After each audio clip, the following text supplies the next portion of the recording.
ইয়াসআলুনাকা আনিল মাহিদ। হায়েজ বা ঋতু বা মাসিক, আমাদের নারী সমাজের মাসিক যে ঋতু, সেটাকে আরবিতে বলে দাওরা শাহরিয়া, মাসিক চক্র। প্রতি মাসেই যারা বালেগা নারী, তাদের একটি নির্ধারিত সময়ে তাদের লজ্জাস্থান থেকে রক্ত প্রবাহিত হয়, সেটাকে আরবি ভাষায় হায়েজ বলা হয়। মাহিজ হচ্ছে যেই জায়গা থেকে হায়েজ প্রবাহিত হয় তাকে বলা হয় মাহিজ।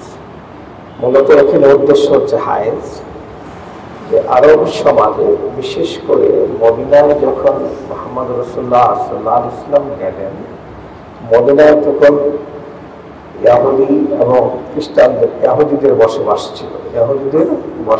ছিল। তারা ছিল আহলুল কিতাব বা বনু ইসরাইল সন্তান।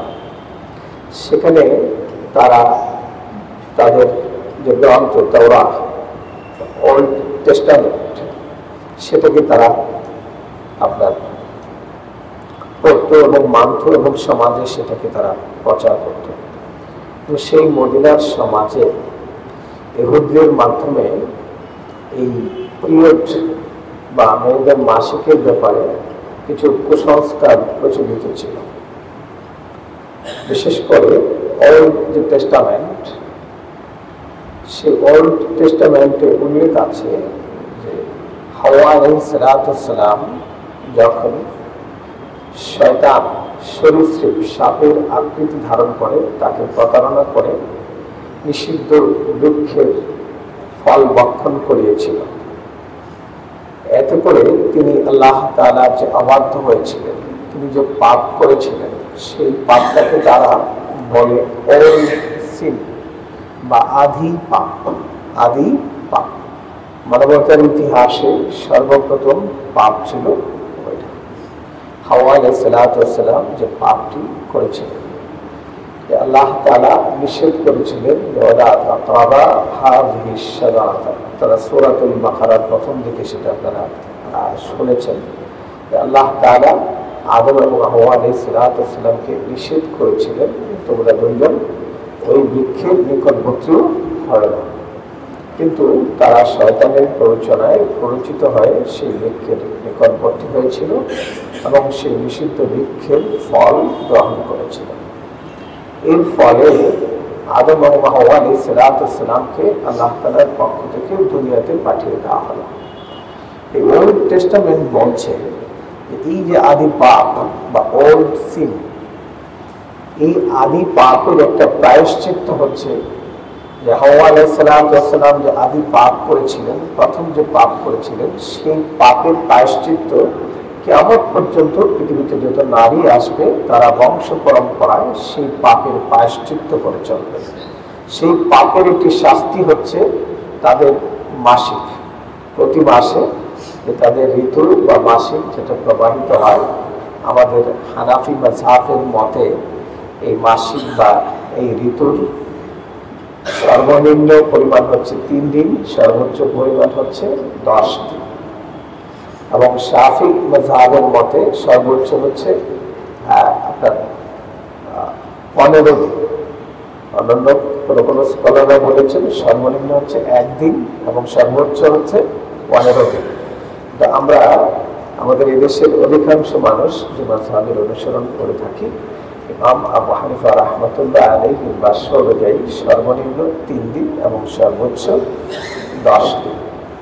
এই যে পিরিয়ডটা, এটা ইহুদিরা যেটা তাদের ওল্ড টেস্টামেন্ট অনুযায়ী বলতো, সেটা হচ্ছে তারা বলতো যে এটা হচ্ছে হাওয়া আলাইহিস সালামের যে আদি পাপ, এই পাপের শাস্তি স্বরূপ নারীরা বংশ পরম্পরায় কিয়ামত পর্যন্ত এটা আল্লাহ তাআলার পক্ষ থেকে একটা শাস্তি স্বরূপ তাদের উপরে চাপিয়ে দেওয়া হয়েছে। তারা এই শাস্তি ভোগ করবে, সেজন্য তাদেরকে এই কষ্টটা দেওয়া হয়। মুহাম্মদ রাসূলুল্লাহ সাল্লাল্লাহু আলাইহি ওয়াসাল্লামকে যখন প্রশ্ন করলো, তখন আল্লাহ রাসূল বললেন যে আসআলুনাকা আনিল মাহিজ। আল্লাহ তাআলা বলতেছেন যে তোমাকে প্রশ্ন করা হবে সেই হায়েজ সম্পর্কে। কুল হুয়া আযা, তুমি বলে দাও এটা অশুচি, এটা অশুচি বা অপবিত্রতা। তো ওল্ড টেস্টামেন্ট বলছে যে হাওয়া আলাইহিস সালামের আদি পাপের প্রায়শ্চিত্ত স্বরূপ, শাস্তি স্বরূপ নারীরা বংশ পরম্পরায় ভোগ করে চলবে, এবং তারা যখন ঋতুবতী হবে তখন তারা নাপাক হয়ে যাবে এবং তাদেরকে স্পর্শ করা যাবে না, ইভেন তারাও কাউকে স্পর্শ করতে পারবে না।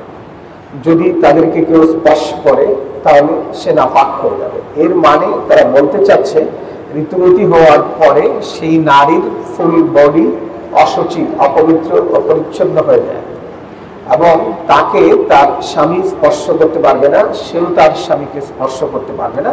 সে নির্ধারিত কোনো স্থানে আবদ্ধ অবস্থায় থাকবে, সে কোনো বিছানায় বসতে পারবে না। যদি বিছানায় বসে তাহলে সেই বিছানাও অশুচি বা অপবিত্র হয়ে যাবে এবং সেই নির্ধারিত পিরিয়ড শেষে তাকে গির্জায় যেতে হবে, গিয়ে পাদ্রীর কাছে তাদের এই পাপের জন্য প্রায়শ্চিত্ত করতে হবে। এটা ওল্ড টেস্টামেন্টের বক্তব্য। কিন্তু কোরআন বলছে যে বলো কুল হুয়া আযান, এটা অশুচি। অশুচি এর মানে হচ্ছে যে এটা একটা কষ্ট।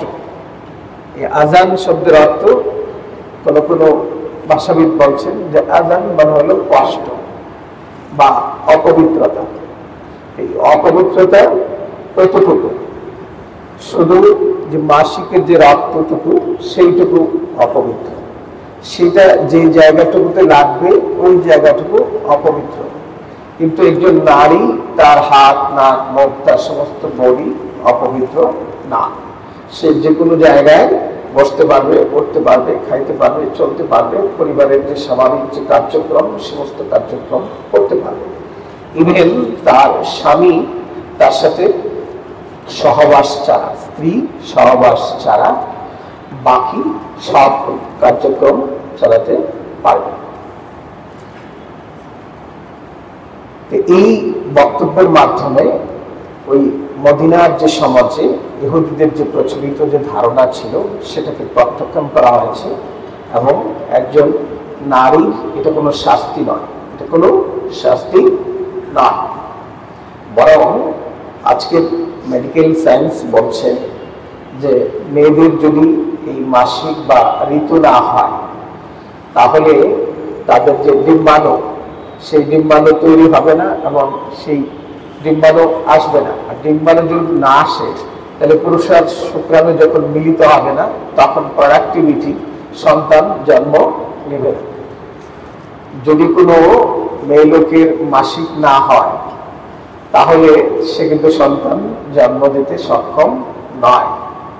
সন্তান জন্ম দেওয়ার আলামত হচ্ছে তাকে পিরিয়ড হতে হবে। এই পিরিয়ডের মাধ্যমে নারীর শরীরে যে কিছু হরমোন আছে সেই হরমোন এর জায়গাতে বেরিয়ে আসে এবং এর মাধ্যমে ডিম্বাণু তৈরি হয়, পুরাতনগুলো মরে যায়, নতুন নতুন ডিম্বাণু তৈরি হয় এবং শুক্রাণু যখন নিষিক্ত হয় তখন সে গর্ভধারণ করতে সক্ষম হয়। এর মানে হচ্ছে এটা আল্লাহ তাআলার পক্ষ থেকে নারীকে যে সৃষ্টি করেছেন এবং নারীকে সৃষ্টি করেছেন সন্তান জন্ম দেওয়ার জন্য। তাদের যে প্রজনন ক্ষমতা সেই প্রজনন ক্ষমতারই একটি অপরিহার্য প্রক্রিয়া ধাপ হচ্ছে এই পিরিয়ড। এই পিরিয়ড যদি না থাকে তে নারীরা অসুস্থ হয়ে যাবে, স্বাভাবিকভাবে অসুস্থ হয়ে যাবে এবং সন্তান ধারণের যে সক্ষমতা সেটা থাকবে না। আর এটা একটা সাময়িক অসুস্থতা বা সাময়িক কষ্ট হিসেবে কোরআন উল্লেখ করেছে। এটা অত্যন্ত একান্তই একটি সাময়িক অসুস্থতা। এই অসুস্থতার সময় সে স্বাভাবিক সমস্ত কার্যক্রম করবে। তবে এই অসুচির কারণে ইসলামের বিধান হচ্ছে আল্লাহ সুবহানাহু ওয়া তাআলা বলছেন যে এই সময় আল্লাহ তাআলা তাদেরকে সালাত, যে অপরিহার্য ইবাদত, ফরজ ইবাদত সালাত থেকে আল্লাহ তাআলা তাদেরকে মুক্তি প্রদান করেছেন। এই সময় আল্লাহ তাআলার পক্ষ থেকে ইহসান করা হয়েছে যে তাদের সালাত আদায় করতে হবে। একইভাবে সিয়াম বা রোজাও রাখতে পারবে না।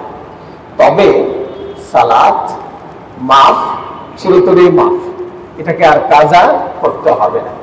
তবে সিয়াম পরবর্তী সময়ে যার যে কয়দিন পিরিয়ড থাকবে 3 দিন 5 দিন 7 দিন বা 10 দিন, তিনি পরবর্তী সময়ে সুস্থ অবস্থায় এই 10টি রোজা বা 5টি রোজা তিনি কাজা আদায় করবেন। এই সময়ে আল্লাহ রাসূল বলছেন যে স্ত্রীদের সাথে শুধু সহবাস ছাড়া বাকি সব কিছু আপনি করতে পারবেন। একজন স্বামী তার স্ত্রীর সাথে সাধারণত যে সমস্ত কর্মকাণ্ড করে থাকে তার সব কিছুই অব্যাহত থাকবে, শুধুমাত্র সহবাস করতে পারবে না। এই জন্য পারবে না এই সময় এটা অসুচি বা অপবিত্রতা বা কষ্টের কারণ, এটা শুধু নারীর জন্য নয়, এই অসুচিটা তার স্বামীর জন্য। কারণ তার স্বামী যদি এই মুহূর্তে সেই অবস্থায় সহবাস করে তাহলে ওই ভদ্রমহিলা যেরকম অসুস্থ তার স্বামীও এই অসুস্থতায় আক্রান্ত হতে পারে, নানান যৌন ব্যাধিতে আক্রান্ত হতে পারে, হওয়ার সম্ভাবনা আছে। আধুনিক চিকিৎসা বিজ্ঞান বলছে যে এই অবস্থায় যদি কেউ সহবাস করে ওই অবস্থাটায় তারা একটা দুর্বল অবস্থায় থাকে, মানসিক দিক থেকেও একটা দুর্বল অবস্থায় থাকে, শারীরিক দিক থেকেও একটা দুর্বল অবস্থায় তারা থাকে। বিশেষ করে এই যে যৌন পথ, এর যে দেয়াল বা ইউটেরাস বা রেহেম আমরা যেটা বলি জরায়ু, সেটাও একটা দুর্বল অবস্থায় তখন অবস্থান করতে পারে থাকে। এই অবস্থায় যদি কেউ এই কাজ করে তাহলে প্রথমত হচ্ছে স্ত্রী কষ্ট পাবে, অতিরিক্ত কষ্ট পাবে, আর স্বামীও এর দ্বারাতে নানান যৌন ব্যাধিতে আক্রান্ত হতে পারে। এবং এই পিরিয়ড অবস্থায় যদি কেউ এই সহবাস করে সেক্ষেত্রে এই নারী বন্দা হয়ে যেতে পারে, বন্দা হয়ে যেতে পারে। এবং এই পিরিয়ড অবস্থায় যদি কেউ সহবাস করে তাহলে এই ভদ্র মহিলার দেখা যায় যে উনি কনসিভ করবেন, প্রেগনেন্ট হবেন, কিন্তু প্রেগনেন্ট হবে রেহেমের বাইরে, তার যে ইউটেরাস জরায়ুর বাহিরে দেখা যাবে যে সন্তান তৈরি হবে। তাহলে কি হবে? তখন সেই বাচ্চা প্রতিবন্ধী হবে, পঙ্গু হবে এবং নানাবিধ জটিলতা তৈরি হবে। আল্লাহ তাআলা নারী এবং পুরুষের স্রষ্টা। আল্লাহ তাআলা নারীকে সুস্থ রাখার জন্য, তার এই প্রজনন ক্ষমতা বা শক্তিকে অব্যাহত রাখার জন্য আল্লাহ সুবহানাহু ওয়া তাআলার পক্ষ থেকে আল্লাহ তাআলাই নারীকে এই সাময়িক একটা কষ্টই বলি বা অসুচি বলি বা তার একটা অব্লিগেশন বা লিমিটেশন বলি, এটা আল্লাহ তাআলা তাকে দিয়েছেন। এটা তার কোনো পাপের কোনো শাস্তি নয়। এই যে মদিনার যে ইহুদিদের মাঝে প্রচলিত যে ধারণা ছিল, এর মাধ্যমে আল্লাহ তাআলা এটাকে সম্পূর্ণভাবে প্রত্যাখ্যান করেছেন যে এটা সঠিক নয়, এটা যথার্থ নয়। দেখুন, এই যে নারীদের এই বিষয়টি, এই যে অসুচি বা এই যে পবিত্রতার কথা বলছে, এই পবিত্রতার কথা ইসলাম কখন বলেছে? 7ম শতাব্দীতে বলেছে, যখন ইউরোপের মানুষ জঙ্গলে থাকতো, তারা পবিত্রতা পরিষ্কার পরিচ্ছন্নতার কথা জানতো না।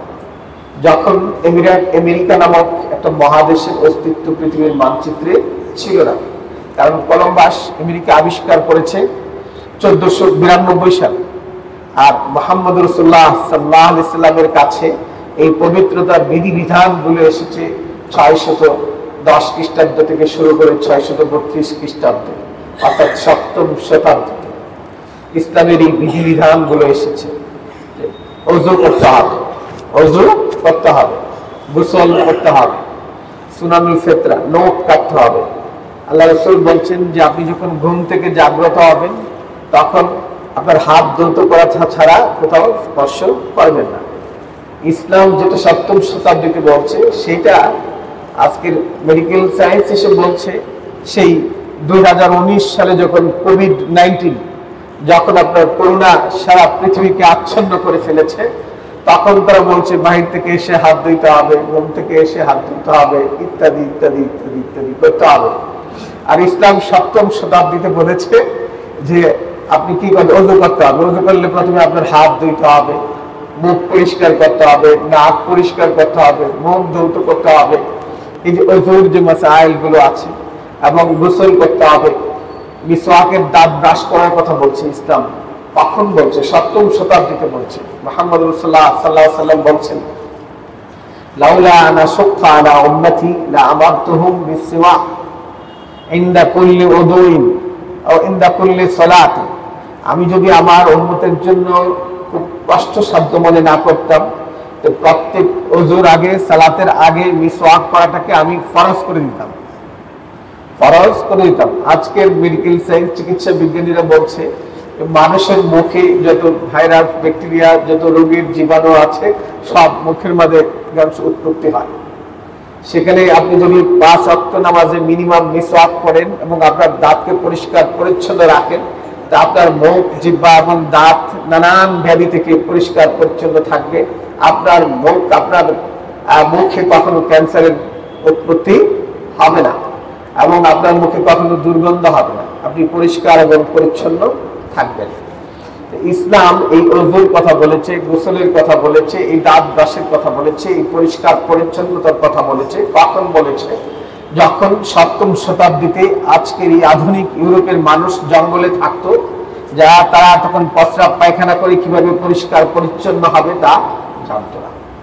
ইসলাম তখন বলেছে প্রস্রাব করলে এভাবে পরিষ্কার হতে হবে, পায়খানা করলে তা থেকে কিভাবে পরিষ্কার করতে হবে, স্ত্রী সহবাস শেষে ভাবে পরিষ্কার পরিচ্ছন্ন হতে হবে, মেয়েদের যখন মাসিক হবে সেই মাসিক থেকে তারা এভাবে পরিষ্কার পরিচ্ছন্নতা অর্জন করবে, এবং এই পিরিয়ড চলাকালীন তাদের কাছে সহবাস করা যাবে না, এই যে নিষিদ্ধ বিষয়গুলো।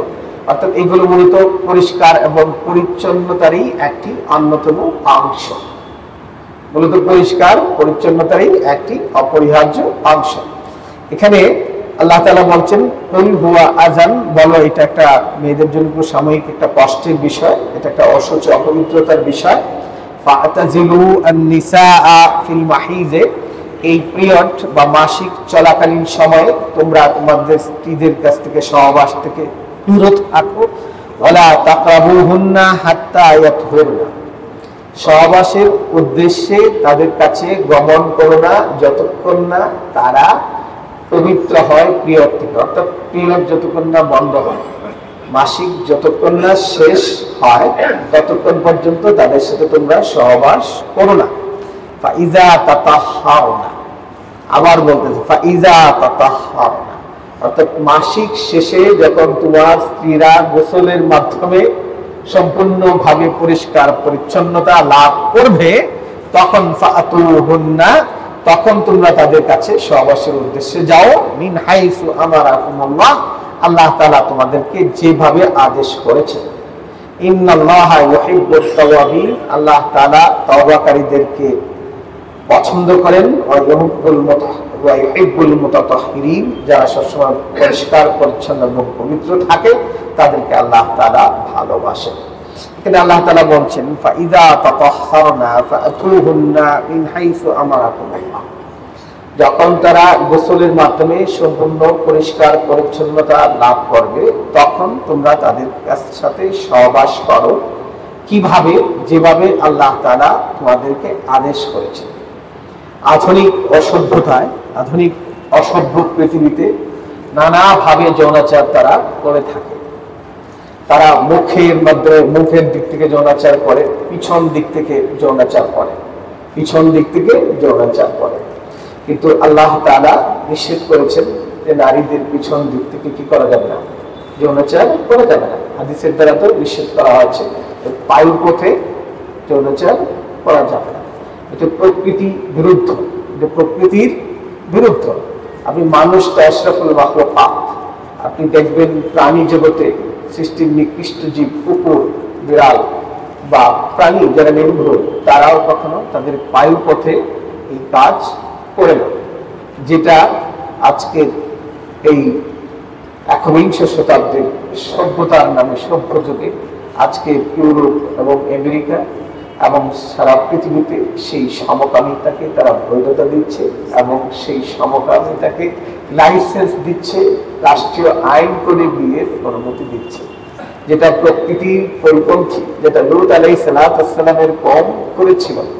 তাদের শাস্তি স্বরূপ আল্লাহ সুবহানাহু ওয়া তাআলা সেই কওমে লূতের যে জনপদ ছিল, সেই জনপদ থেকে মাটি থেকে আকাশে উঠিয়ে নিয়েছিলেন, এবং আকাশে যখন উঠিয়ে নেওয়া হলো তখন সেই জনপদের মানুষ, কুকুর, বিড়াল, প্রাণীগুলো চিৎকার করছিল, আর্তনাদ করছিল, এবং আল্লাহ সুবহানাহু ওয়া তাআলা তাকে সেই আকাশ থেকে বক্র করে পৃথিবীতে নিক্ষেপ করলেন এবং আজকের পৃথিবীর মানচিত্রে যে ডেড সি, যা মৃত সাগর, সেই মৃত সাগরটা হচ্ছে কওমে লূতের যে জনপদ, সেই জনপদকে সমুদ্রের অনেক গভীরে নিক্ষেপ করেছেন আল্লাহ সুবহানাহু ওয়া তাআলা।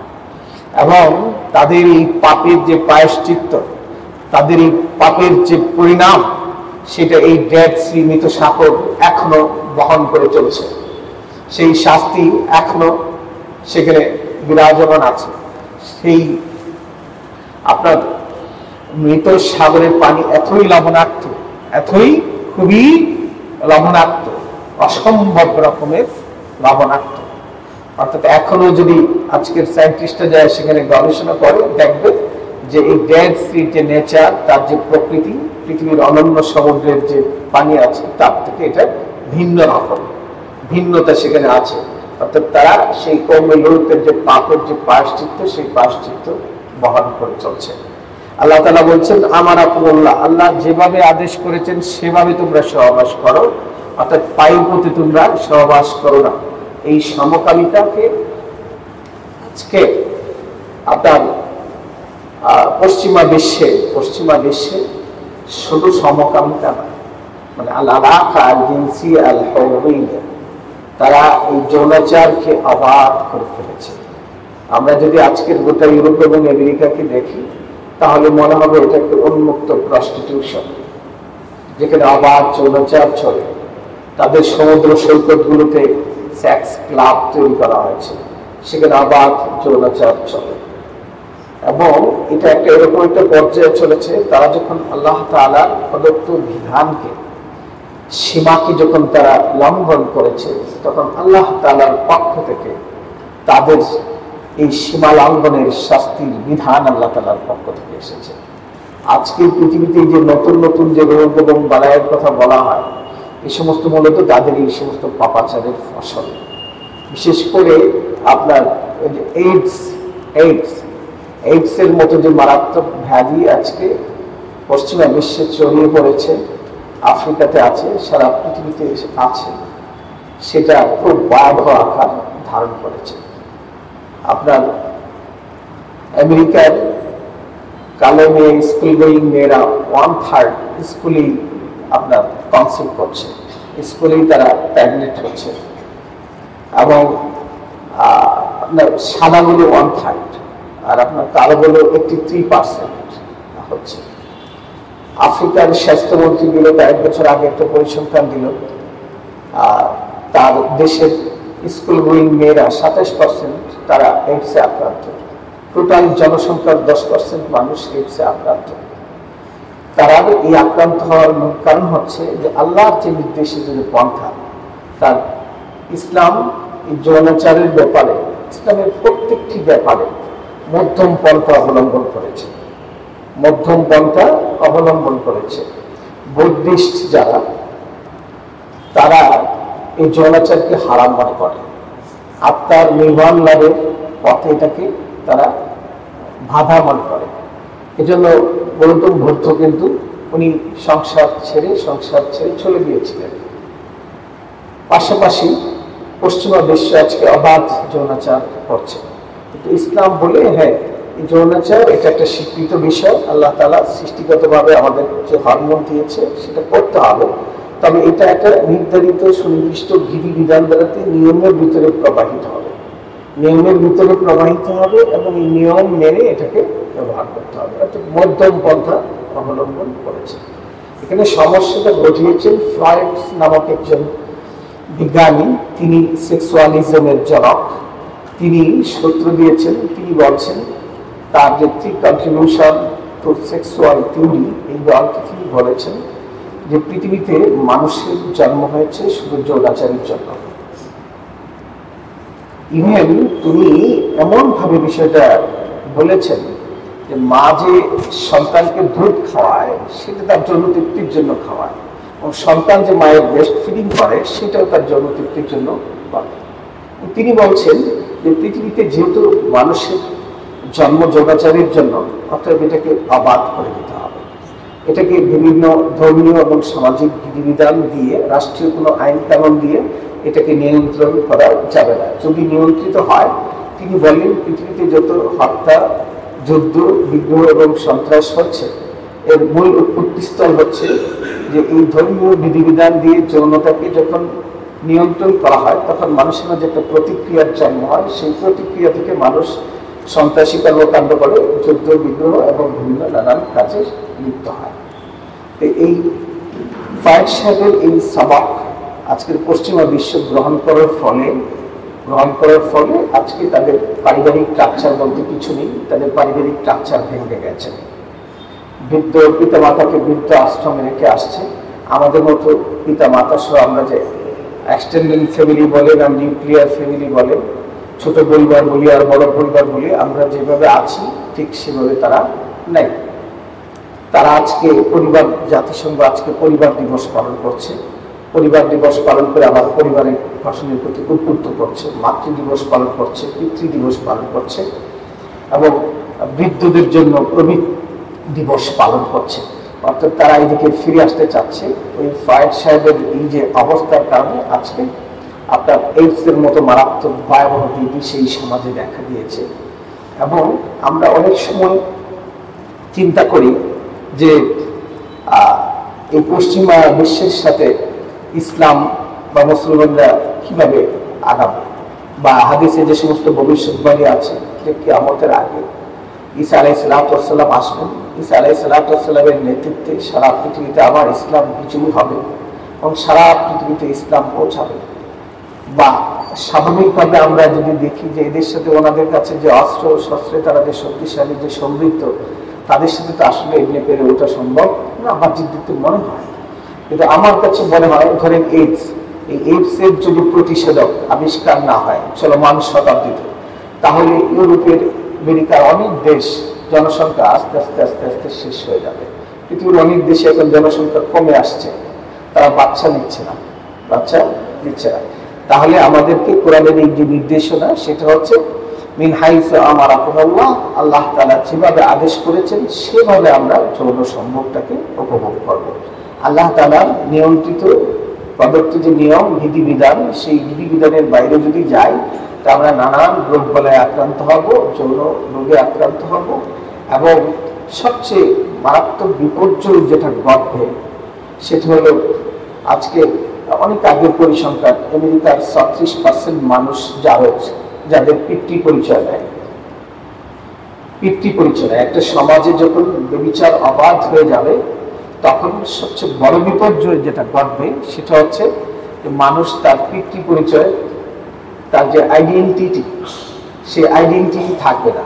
আর এই আইডেন্টিটি ক্রাইসিসটা, এটা যে কত বড় ক্রাইসিস এটা পৃথিবীতে যে মানে একবার পড়ছে সেই মূলত এটা বুঝতে পারবে যে আইডেন্টিটি ক্রাইসিসটা কত ভয়াবহ, কত ভয়াবহ। একটা সমাজের যদি পিতৃ পরিচয় না থাকে, বংশ পরিচয় না থাকে, তখন সেই সমাজটা কোন জায়গায় যায় পৌঁছাবে। এই জন্য আল্লাহ তাআলা বলছেন মিন হাইসু আমারাকুমুল্লাহ ইন্নাল্লাহা ইউহিব্বুত তাওয়াবিন। পাশাপাশি আল্লাহ তাআলা বলছেন যে যদি দেখা গেল যে স্বামী স্ত্রী একই সাথে আছে, কোনো কারণে রাতের ঘুমন্ত অবস্থায় বা অবচেতন মনে উত্তেজনায় বসে দেখা গেল যে এই পিরিয়ড অবস্থায় সে এই নাজায়েজ বা এই হারাম কাজটা করে ফেললো তার স্ত্রীর সাথে, সেই ক্ষেত্রে আল্লাহ তাআলা বলছেন যে তাকে কি করতে হবে, তওবা করতে হবে।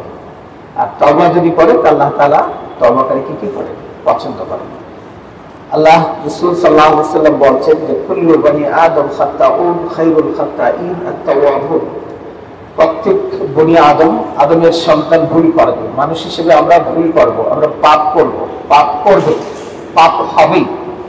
তবে খায়রুল খাত্তাইন আত-তাওয়াবুন, উত্তম পাপী হচ্ছেন তারা যারা পাপের পরে তওবা করে, অর্থাৎ সেই গুনাহ আর করবে না এই মর্মে প্রতিশ্রুতিবদ্ধ হন এবং সেখান থেকে ফিরে আসেন, তার এই পাপের জন্য অনুতপ্ত হন এবং আল্লাহ তাআলার দরবারে ক্ষমা চান। আল্লাহ তাআলার দরবারে যদি কেউ ক্ষমা চায়, সমস্ত পাপ আল্লাহ তাআলা কি করেন, ক্ষমা করে দেন। সমস্ত পাপ, পৃথিবীতে এমন কোনো পাপ নেই যে পাপ বান্দা যদি করে যদি সে উপলব্ধি করে, পরক্ষণে সে যদি অনুতপ্ত হয়, অনুশোচনা করে এবং আল্লাহ তাআলার কাছে ক্ষমা চায় এবং প্রতিশ্রুতিবদ্ধ হয় যে ভবিষ্যতে আর এই পাপ করবে না, তাহলে আল্লাহ তাআলা কি করেন, সেই পাপকে ক্ষমা করেন। এটা বলছেন যে এই স্ত্রীদের পিরিয়ড চলাকালীন অবস্থায় কেউ যদি উত্তেজনার বশে অবচেতন মনে এই কর্ম করে ফেলে তাহলে তাকে তওবা করতে হবে, তাহলে আল্লাহ তাআলা তাকে কি করবেন? ক্ষমা করবেন। এবং এই যে পরিষ্কার পরিচ্ছন্নতার কথা আল্লাহ তাআলা বলছেন, আমরা সবসময় পরিষ্কার পরিচ্ছন্ন থাকবো। ওযু যখন প্রয়োজন হবে ওযু, যখন গোসলের প্রয়োজন হয় তখন গোসল করব, যখন দাঁত ব্রাশ করার প্রয়োজন হয় দাঁত ব্রাশ করব, কাপড় চোপড় পরিষ্কার পরিচ্ছন্ন রাখবো। আমরা রাসূলের একটা খুব প্রিয় সুন্নাত, তিনি খুশবু সুগন্ধি ব্যবহার করতেন, আমরা সেই সুগন্ধি ব্যবহার করব। এর দ্বারাতে আল্লাহ তাআলা বলতেছেন সবসময় যারা এরকম পরিষ্কার পরিচ্ছন্ন এবং পবিত্র থাকে আল্লাহ তাআলা সেই সব মুমিনদেরকে কি করেন? ভালোবাসেন। আল্লাহ তাআলা যাকে ভালোবাসেন, আল্লাহ তাআলা যাকে ভালোবাসেন তার ঠিকানা কোথায় হবে? জান্নাতে। তাকে কি আল্লাহ তাআলা জাহান্নামে দিবেন? নিঃসন্দেহে আল্লাহ তাআলা তাকে জাহান্নামে দিবেন না।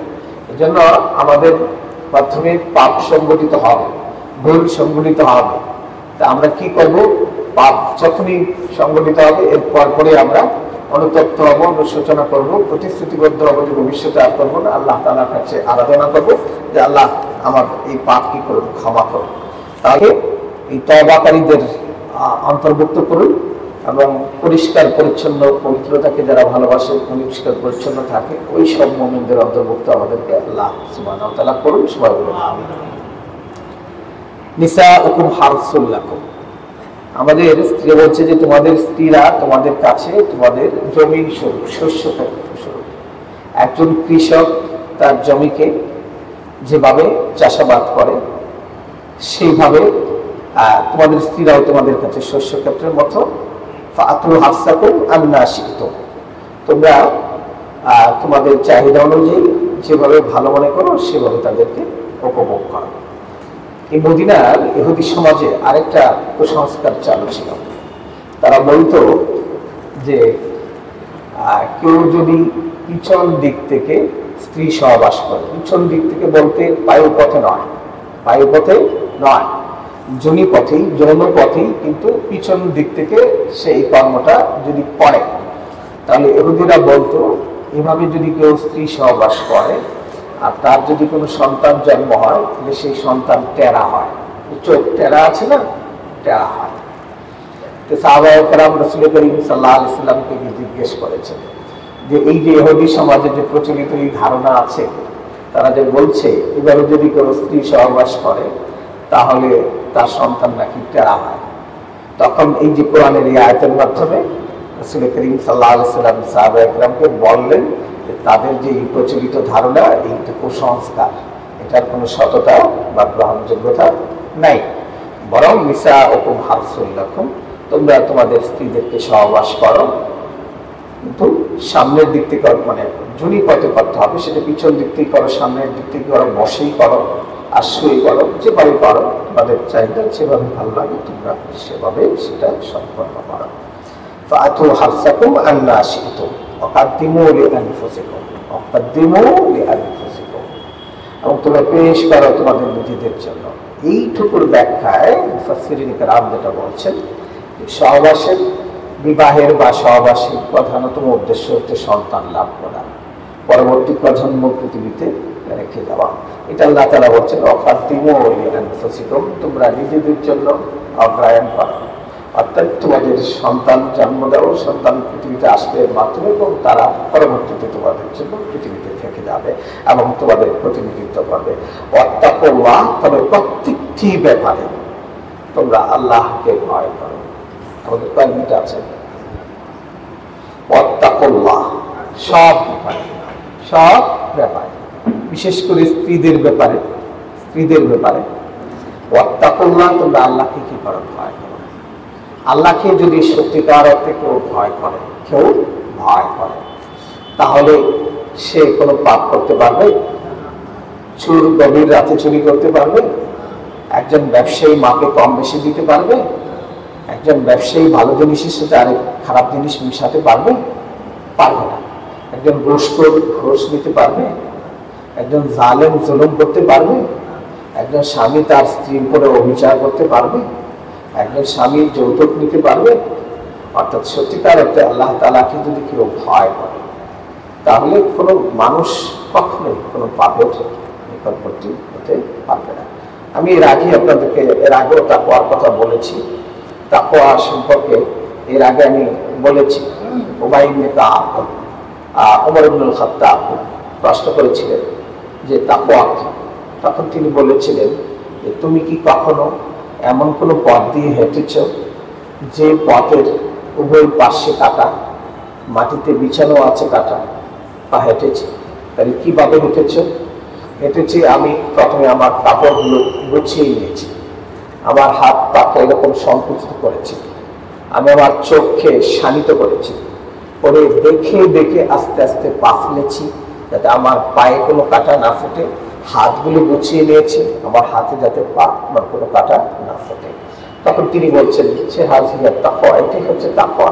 তুমি দুনিয়াতে চলার পথে প্রতিটি কাজে তুমি জানবে এই ব্যাপারে আল্লাহর হুকুম কি, নবীর বিধান কি, জেনে সঠিক কাজটা করবে এবং পাপের যেটা সেটা করবে না।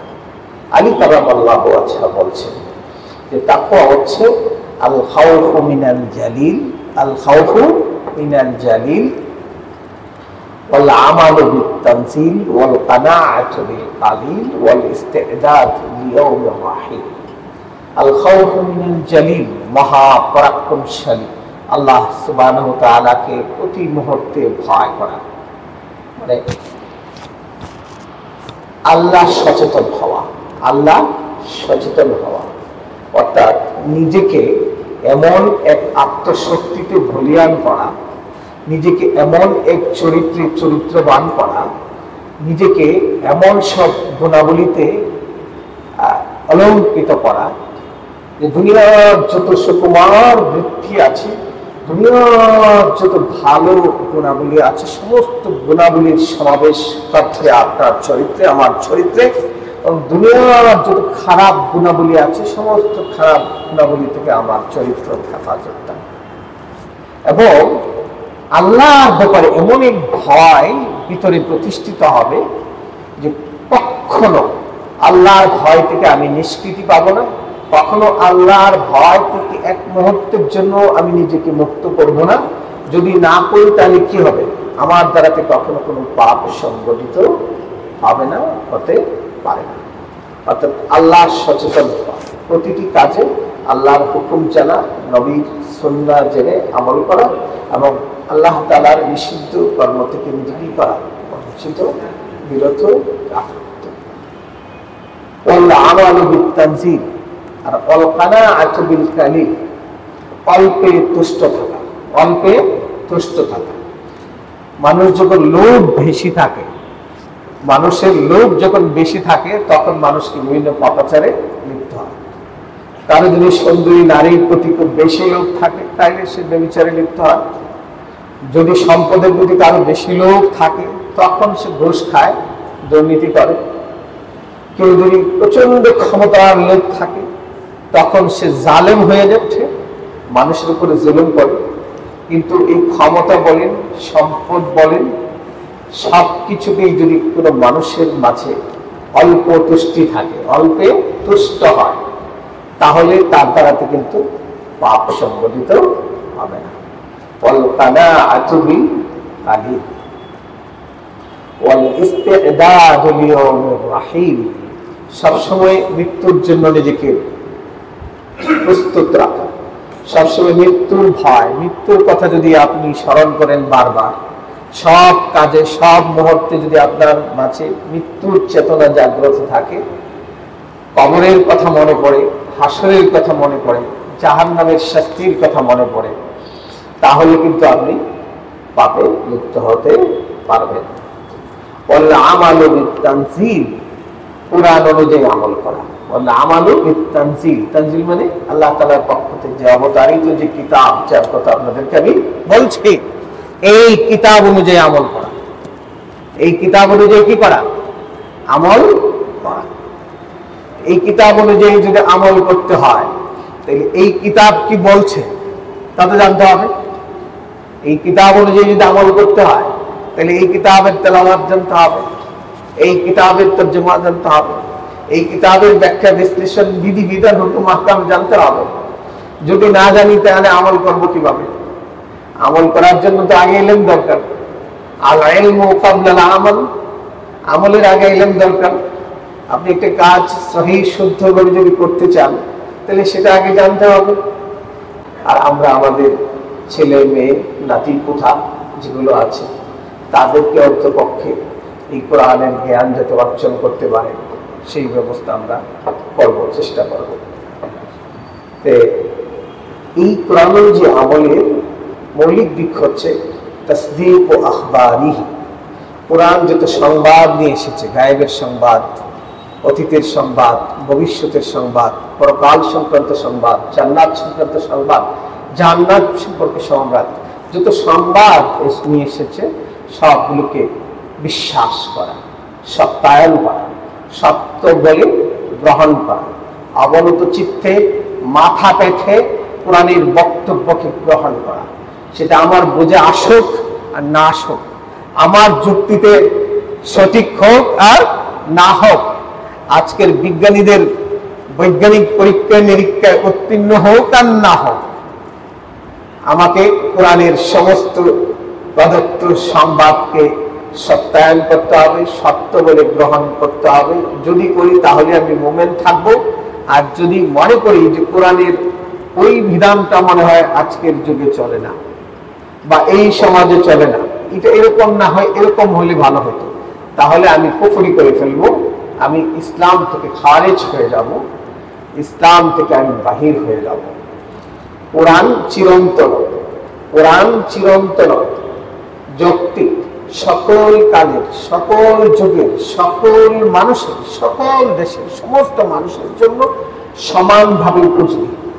কোরআনের প্রত্যেকটি বিধান স্থান, খান, পাত্র, বর্ণ নির্বিশেষে সকল যুগের সকল মানুষের জন্য কোরআনের প্রত্যেকটি বিধান কল্যাণকর, যৌক্তিক, মানবিক এবং উপযোগী। এই কথা বিশ্বাস করতে হবে। তাসদীক ও আখবারিহি ওয়া তানফীজ ও আহকামিহি, কোরআনের যত বিধিবিধান, আইন কানুন আছে সেগুলোকে বাস্তবায়ন করতে হবে। আল্লাহ রাসূল বলছেন, ইন্নামা আনা বুইসতু লিউতাম্মিমা মাকারিমাল আখলাক, এই দুনিয়াতে উন্নত চরিত্রের পূর্ণত বিধানের জন্য আমি প্রেরিত হয়েছি। এই পৃথিবীতে আমি এসেছি উন্নত চরিত্রের চূড়ান্ত পূর্ণতা বিধানের জন্য। আল্লাহ রাসূলকে আল্লাহ তাআলা বলছেন, ইন্নাকা লাআলা খুলুকিন আযীম, নিঃসন্দেহে আপনি সর্বোচ্চ সুমহান চরিত্রের অধিকারী। লাকাদ কানা লাকুম ফি রাসূলিল্লাহি উসওয়াতুন হাসানা, তোমাদের জন্য মুহাম্মদ রাসূলুল্লাহ সাল্লাল্লাহু আলাইহি সাল্লামের চরিত্র হচ্ছে তোমাদের জন্য সর্বোচ্চ নমুনা। আমরা রাসূল করিম সাল্লাল্লাহু আলাইহি সাল্লামের সুন্নাহ আদায় করি, মিসওয়াক করা একটা সুন্নাত, এটা আদায় করি, কিন্তু জীবনের এমন কোন অঙ্গন আছে যেখানে রাসূল করিম সাল্লাল্লাহু আলাইহি সাল্লামের সুন্নাহর উপস্থিতি নাই? আমি যদি ব্যবসায়ী হই, আল্লাহ রাসূল কিভাবে ব্যবসা করতেন, সেখানে কি সুন্নাহ নাই? আমি যদি চাকরিজীবী হই, আল্লাহ রাসূল সাল্লাল্লাহু আলাইহি সাল্লাম যখন কারো অধীনে চাকরি করেছেন, কারো কাজ করেছেন, তখন তিনি সেখানে কিভাবে করেছেন সেই সুন্নাহকে তিনি রেখে যাননি। তিনি যখন মদিনা রাষ্ট্রের প্রধান হলেন, রাষ্ট্র পরিচালনা করলেন, তখন সেই রাষ্ট্র পরিচালনার সুন্নত তরিকা কি সেটা কি তিনি দুনিয়ার তার উম্মতের জন্য রেখে যাননি? তিনি যখন বিচারক হিসেবে বিচার করেছেন, তখন তার সুন্নাহ পদ্ধতি পন্থা কি তিনি রেখে যাননি? পারিবারিক জীবনে তার স্ত্রীদের সাথে তিনি যে সদাচরণ করেছেন, সন্তানদের সাথে যে ব্যবহার করেছেন, প্রতিবেশীর সাথে যে আচরণ করেছেন, পরিবার পরিজনের সাথে যে আচরণ করেছেন, সমাজের মানুষের সাথে যে আচরণ করেছেন, তার সাহাবায়ে কেরামের সাথে যে আচরণ করেছেন, সেই নমুনা কি তিনি রেখে যাননি? আল্লাহ তাআলা বলছেন, ফাবিমা রাহমাতিন মিনাল্লাহি লিনতা লাহুম ওয়ালাউ কুনতা ফাজ্জান গালিযাল কলব লানফাদ্দু মিন হাওলিক ফাআফু আনহুম ওয়াশাবিরহুম ফিল আমর ফাইযা আযামতা ফাতাওয়াক্কাল আলাল্লাহ ইন্নাল্লাহা ইউহিব্বুল মুতাওয়াক্কিলিন। ফাবিমা রাহমাতিন মিনাল্লাহ, আল্লাহ তাআলা মুহাম্মদ রাসূলুল্লাহ সাল্লাল্লাহু আলাইহি সাল্লাম তার নবীকে উদ্দেশ্য করে বলছেন যে ফাবিমা রাহমাতিন মিনাল্লাহ, এটা আল্লাহ তাআলার পক্ষ থেকে তোমার প্রতি একটা বড় রহমত, যে তোমার হৃদয়টা খুব নরম, তোমার মনটা খুব কোমল, তুমি মানুষের প্রতি খুব দয়াদ্র, তুমি দয়াবান। আর তুমি যদি নম্র ভদ্র হৃদয়ের অধিকারী, তুমি যদি পারপাস মেজাজের হতে, তাহলে সাহাবায়ে কেরাম তোমাকে ছেড়ে চলে যেত। অতএব ফাফু আনহুম, তারা ভুল করলে তাদেরকে ক্ষমা করে দাও, এবং প্রত্যেকটি কাজে তুমি তাদের সাথে পরামর্শ করো, সিদ্ধান্ত গ্রহণ করো, এবং যখন চূড়ান্ত সিদ্ধান্ত গ্রহণ করে ফেলো তখন আল্লাহ তাআলার উপরে তাওয়াক্কুল করো। আমরা আমাদের আলোচনা শেষ করতে যাচ্ছি।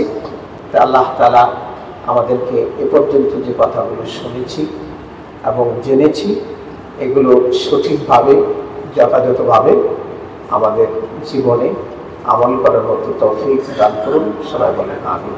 ওয়া আখিরু দাওয়ানা আলহামদুলিল্লাহি রাব্বিল আলামিন।